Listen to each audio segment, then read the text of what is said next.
Today, several 100,000 children will be impacted by the good and the beautiful.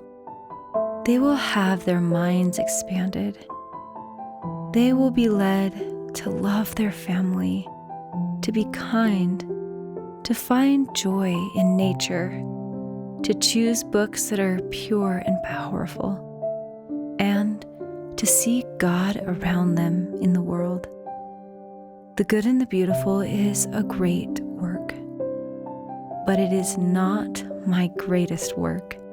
It's not even close to the precious work I have done and continue to do as a mother.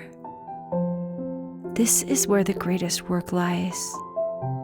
In my opinion, the work you do as a mother or father, a title that God has given us, surpasses the impact of work you could do as an executive in a large company or as a leader of humanitarian work.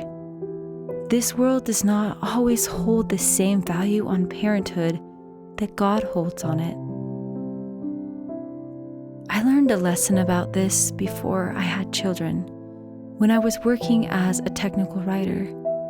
When I was 23, I was the manager of a technical writing department for a communications company. One day, I needed to ask one of the vice presidents a question. As I approached his office, I heard soft sobbing sounds. To my surprise, I discovered that it was the vice president, who had never seemed like an emotional man. He told me that he had just been let go. I told him I couldn't believe it because he was one of the founders of the whole technology of the company and had been there for nearly 20 years. I will never forget the man's words or the look of haunting regret in his face as he said, "I have given this company everything. I created this amazing technology that launched this company into success. I worked so hard. My work always came first. And you know what? I suddenly regret it so much. I didn't focus on what was truly important in my life. And now it's too late for me to go back. My children are nearly grown. I don't have the relationship with them that I could have had. I missed out on their lives. They never got the best of me. This company did. In one day, everything I have given my life for is gone.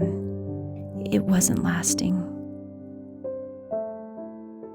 Well, that was a true story. I'm sure I don't remember all the details correctly, but I remember that that man's words changed my life.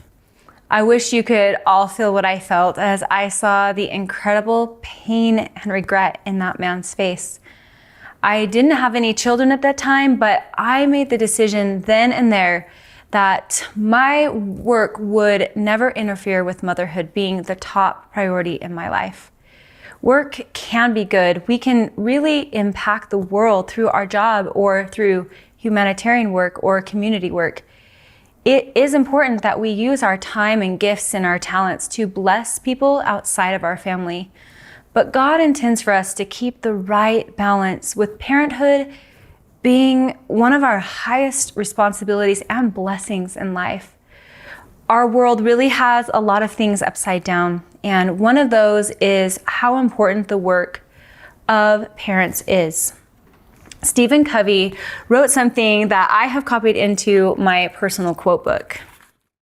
While many of us might give lip service to the importance of parental responsibility, often we will give our prime energy, enthusiasm, time, and loyalty to our professions or occupations or to other good and worthy causes. We will approach our secular work with careful planning, using the best systems, keeping careful records, spending time to analyze the problems. But with the character development of our own children, we might go on day in and day out without any real analysis or planning or record keeping, without an intelligent system. Parenthood is one of the most sacred and beautiful responsibilities and privileges that God has given to us on this earth. Part of the Good and the Beautiful's mission is to protect the rights of parents to educate their children in truth and light. Also, we help protect the family by educating families on how unworthy literature can undermine and weaken individual children and family relationships, and how worthy literature can strengthen and build up family. So thank you for your support of our mission, and may you be blessed in your role of precious parenthood.